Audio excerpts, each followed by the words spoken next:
ভারতে যে সকল আওয়ামী লীগ নেতৃবৃন্দ, বিশেষ করে শীর্ষ নেতৃত্ব রয়েছেন, তারা মাঝে মধ্যেই মিডিয়াতে এসে যখন কোনো কথা বলছেন, অমনি সেই কথাগুলো ভাইরাল হয়ে যাচ্ছে। শেখ হাসিনা টেলিফোনে কার সঙ্গে কথা বললেন, সেটি নিয়ে বাংলাদেশের মানুষ খুবই মাতামাতি করছে। বহুদিন পর জনাব ওবায়দুল কাদের তিনি আবির্ভূত হলেন এবং দুটো গণমাধ্যমের সঙ্গে, একটা ভারতীয় এবং আরেকটা কানাডার। সেখানে তিনি তার মতো কথা বললেন, সারা বাংলাদেশ তাকে নিয়ে উত্তেজিত। আওয়ামী লীগের একজন মন্ত্রী জনাব সমরেজল করিম, তিনি ইংল্যান্ডে বসে একটা বক্তব্য দিলেন কিভাবে তিনি বাংলাদেশ ছেড়েছেন এবং তার সেই বক্তব্যকে কেন্দ্র করে সারা বাংলাদেশ উত্তাল, পক্ষে বিপক্ষে, ইচ্ছাই হোক অনিচ্ছাই হোক আমরা আলোচনা করছি, শুনছি। এর বাইরে জনাব মহিবুল হাসান চৌধুরী তিনি বক্তব্য দিয়ে যাচ্ছেন, মানুষ শুনছে। এবং সর্বশেষ যেটা, সেটা হলো জনাব আসাদুজ্জামান খান কামাল, সাবেক স্বরাষ্ট্রমন্ত্রী। তো কামাল সাহেব এটি সাক্ষাৎকার দিয়েছেন একজন সাংবাদিককে, ভারতীয় সাংবাদিক। এটি অনেকটা পডকাস্ট, মানে ওনার কোনো ভিডিও ফুটেজ ছিল না, উনি অডিও ফুটেজে কথা বলছেন, ভয়েসে কথা বলেছেন। কিন্তু তার সেই ভয়েস নিয়েও বাংলাদেশে যথেষ্ট আলোচনা হচ্ছে এবং খুবই, যাকে বলা হয়, গুরুত্বের সঙ্গে সে সকল আলোচনা সরকারি মহলে, বেসরকারি মহলে এবং একই সঙ্গে জনগণের মধ্যে আলোচিত হচ্ছে। জনাব আসাদুজ্জামান খান কামাল সাবেক প্রধানমন্ত্রী শেখ হাসিনার খুবই ঘনিষ্ঠ, বিশ্বস্ত এবং বাংলাদেশের ইতিহাসে সবচেয়ে দীর্ঘ সময় স্বরাষ্ট্র মন্ত্রণালয়ের দায়িত্বে নিয়োজিত একজন ব্যক্তি। এবং সবচেয়ে বড় ব্যাপার হলো যে তাকে কেউ কখনো এই স্বরাষ্ট্র মন্ত্রণালয়ের চেয়ারে বসে রাগ হতে দেখেননি, কখনো তিনি কারোর সঙ্গে দুর্ব্যবহার করেননি। তারপরে ওই চেয়ারে বসলে মানুষের রাগে চোখ দুটো গোলগাল হয়ে যায়, হাত উঁচু হয়ে যায়, যাকে তাকে হুমকি ধামকি দেওয়া অভ্যাসে পরিণত হয়ে যায়। তো সেই জায়গাগুলোতে তিনি ছিলেন একেবারে ধীর স্থির শান্ত। তার বাসভবনটি ধানমন্ডিতে, সরকারি বাসভবন, সেই বাসভবনে সবাই যেতেন, সারা রাত সেখানে মেলা বসত। প্রধানমন্ত্রী তাকে যে দায়িত্বগুলো দিতেন, বিশেষ করে হেফাজত থেকে শুরু করে বিভিন্ন আইন শৃঙ্খলার সাথে সম্পৃক্ত যে সকল বিষয়াদি রয়েছে, সেক্ষেত্রে রাজনীতি হোক, অর্থনীতি হোক, যা কিছু দায়িত্ব দিতেন, তিনি সারা রাত জেগে জেগে সেখানে তিনি তাদের সঙ্গে সেই বৈঠক করতেন এবং সবাই মোরাললেস তার ব্যাপারে খুশি ছিলেন।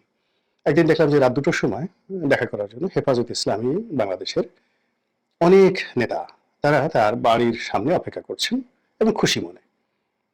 এরপর আবার দেখলাম যে তাবলিগ জামাতের যারা নেতৃবৃন্দ রয়েছেন, তারা দল বেঁধে অফিসে যাচ্ছেন, আবার অনেকে দল বেঁধে তার বাসায় যাচ্ছেন।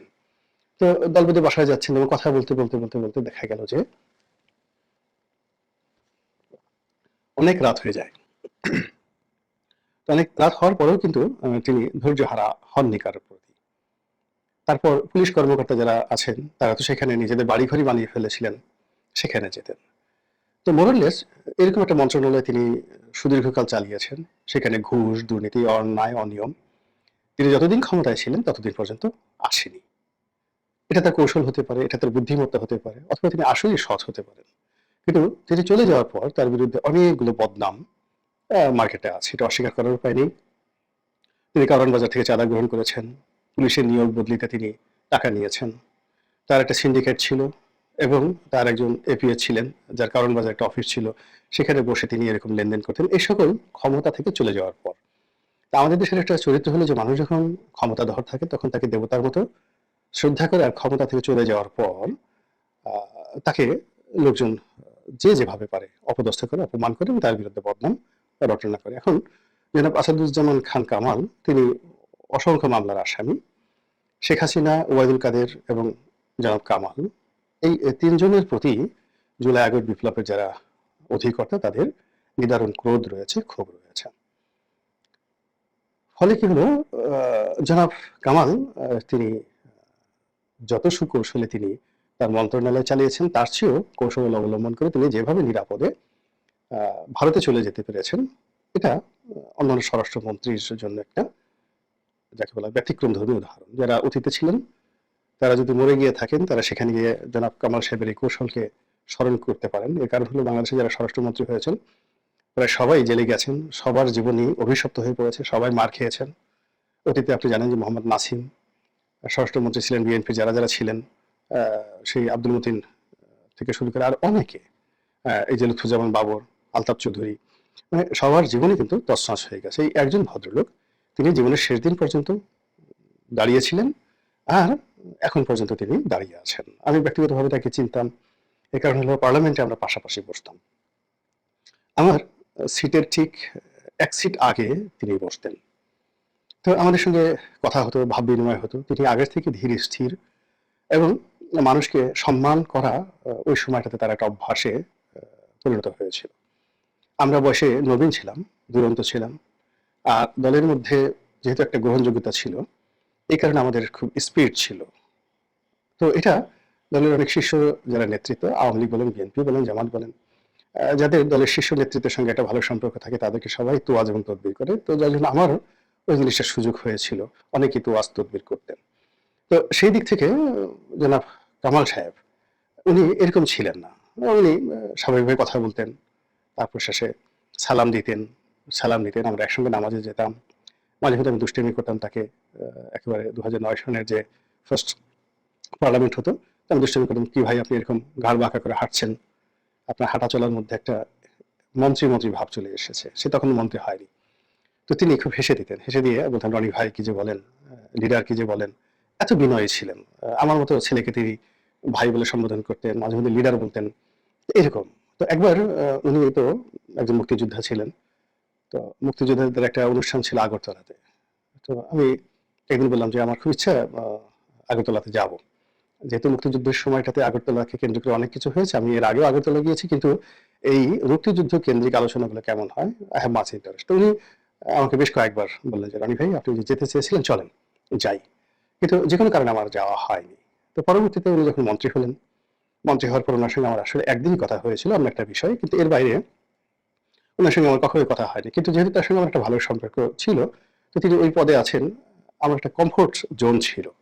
তো যাই হোক তিনি এখন চলে গেছেন, তার বিরুদ্ধে যে সকল কথাবার্তা শুনছি, সঙ্গতের কারণে আমি আঘাতপ্রাপ্ত হচ্ছি, কষ্ট পাচ্ছি। আবার রিসেন্টলি তিনি বক্তব্য দেওয়ার পর সামাজিক মাধ্যমে এটার যে ঝড় হচ্ছে, আমার কাছে মনে হচ্ছে যে এটি নিয়ে কিছু কথাবার্তা বলা দরকার। আমার কাছে যেটা মনে হচ্ছে যে জনাব কামাল, তিনি ওই যে সাক্ষাৎকারে তাকে পরিচয় করে দেওয়া হচ্ছে তিনি আওয়ামী লীগের একজন শীর্ষ নেতা। তিনি যতদিন মন্ত্রী ছিলেন ততদিন আসলে শীর্ষ মন্ত্রী ছিলেন, কিন্তু আওয়ামী লীগের শীর্ষ নেতা ছিলেন না। তো যখন তাকে পরিচয় করে দেওয়া হলো যে আওয়ামী লীগের একজন শীর্ষ নেতা, তখন ধরে নেওয়া হচ্ছে যে শেখ হাসিনার ডিজায়ার আছে যে তিনি জনাব কামালকে আওয়ামী লীগের নেতৃত্বের শীর্ষ পর্যায়ে তিনি টানতে চাচ্ছেন। এখন এটি আওয়ামী লীগের নেতাকর্মীরা কিভাবে নিবে, কামাল সাহেব এটা কিভাবে করবে, বা দিল্লি আসলে তাকে চাচ্ছে কিনা, এখানে দিল্লির ইচ্ছায় কিন্তু আওয়ামী লীগের অনেক কিছু হবে। তো এই জিনিসগুলো আমার কাছে প্রথম সিগনিফিক্যান্ট মনে হয়েছে, তাকে সাংবাদিক আওয়ামী লীগের শীর্ষ নেতা হিসেবে অভিহিত করেছেন।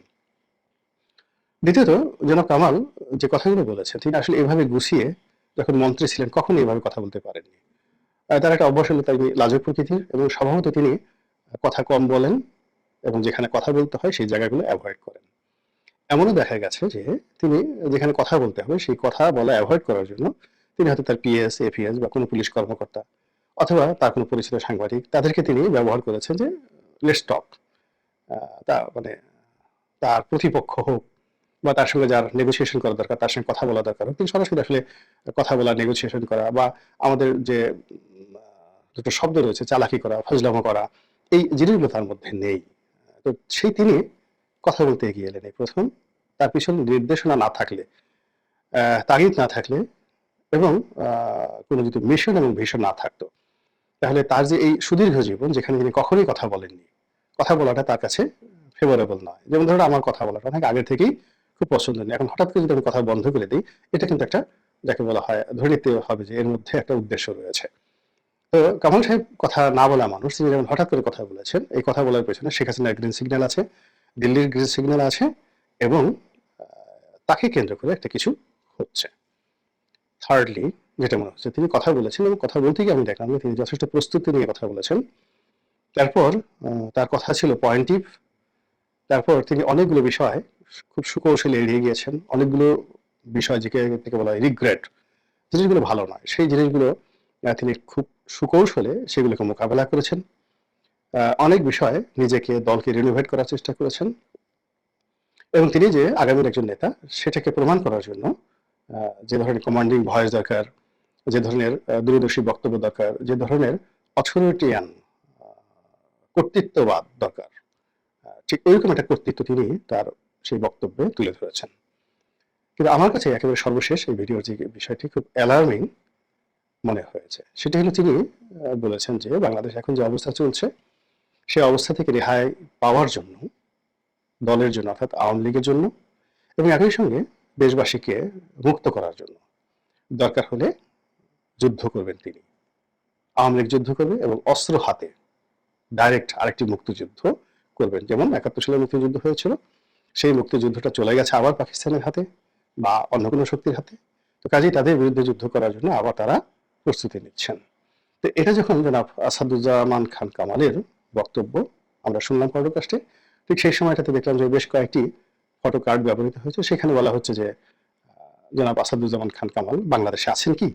আমি পড়ি নাই, আমি শুধু দেখেছি RTV বা কোনো একটা টেলিভিশনে যেন এরকম একটা ফটো কার্ডে দেখানো হচ্ছে যে তিনি হয়তো এখন বাংলাদেশে আসছেন বা আছেন এরকম। কিন্তু আমরা এর আগে জানি যে তিনি কলকাতাতে আছেন, সেখানে তিনি নিরাপদ আছেন এবং বেশ কয়েকটা ছবিও দেখেছি।